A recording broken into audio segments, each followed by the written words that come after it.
When you turn to the transatlantic end of the trade, the patterns here emerge very clearly. And it's also clear, as I mentioned, that something started to change around 1650. We're going to look at the numbers closely, and you can go on the database and look for yourself. But before we begin, I want to just point out the biggest picture or the overall pattern that I think we're going to notice. What we're going to see here is that the patterns of European participation in the Atlantic slave trade mark out or parallel the process of colonial settlement. In other words, there's a simultaneous process. European governments are encouraging the trade in slaves to provide labor specifically to make plantation economies viable in their new colonies. This is particularly clear with England. They made little attempt to cut into the slave trade until they had their own colonies to provide with labor. And as we already know, they were a very late entrant into both the parts of the imperial enterprise. Now, if you take a look at this table of who were the suppliers and the carriers in the transatlantic trade, I think you'll see that the pattern of national participation is pretty clear. The transatlantic trade starts heavily in the 16th century, but jumps enormously in the 17th century. Initially, the Portuguese have the monopoly. They have a settlement in Angola, or what is now Angola, and major trading posts at Elmina and at other places along the coast. The Portuguese are supplying their own colonies, particularly Brazil, but they're also supplying the Spanish-American colonies for an interesting reason. As you might recall, when I mentioned the Treaty of Tordesillas, according to that treaty, the Spanish had conceded Portuguese authority on the African coast, so they really never went to the African coast themselves and participated in the slave trade, at least not until the 19th century. And so the Spanish would give out a contract every year called the asiento, which is essentially a contract allowing one nation to be the authorized seller of slaves to their colonies. And initially, it was always the Portuguese. At least initially, it was always the Portuguese. And in fact, the dominance of the Portuguese in the early parts of the transatlantic slave trade tell us a lot about the early American colonies.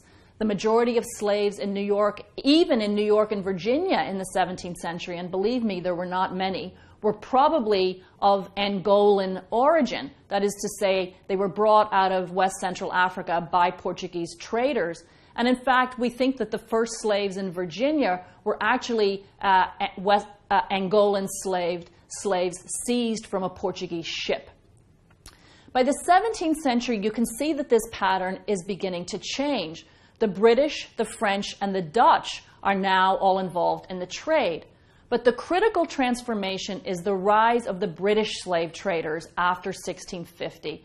Prior to that, they had no colonies to supply with labor. But in the 17th century, the British formed their own slave trading company, the Royal Africa Company, and they staked out zones of influence in various parts of the West African coast. If you look at the pattern over time in the period of the whole trade, you can see that taken together, the Portuguese and the British account for an estimated 3/4 of all of the people purchased and taken out of Africa. But within that time period, there are important distinctions. The Portuguese are dominant in the early period, before 1640 or so, and after 1807, when the British abolished the slave trade. But the British dominate in every period in between. Now that, of course, raises the question of why. According to the historian David Eltis, the British developed significant advantages in the transatlantic slave trade. They were particularly successful in driving down the cost of transportation, largely by carrying far more slaves per ship than anyone else, even though, as it turns out, their vessels were smaller. It's what economists would call an efficiency advantage, and in economic terms, horrible in their human meaning. And British dominance in the middle period was also because of the settlement patterns that emerged in the Anglo-American colonies. In other words, these were settler societies with large numbers of immigrants, and that increased the size of their market. More British settlers, more planters, therefore more demand for slaves and more buyers of slaves. But the other really striking factor, I think, was the sophistication of the financial markets and services available to British slave traders and slave buyers. Instruments like bills of exchange and insurance on cargo, services concentrated in London, which gave English slavers uncommon advantages in international markets, in no small measure because they could extend very generous terms of credit to their buyers.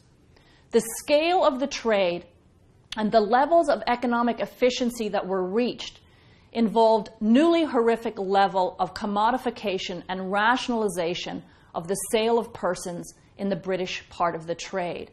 There's one other tiny thing that you might note when you look at this table of where slaves end up or who sells slaves into the Americas.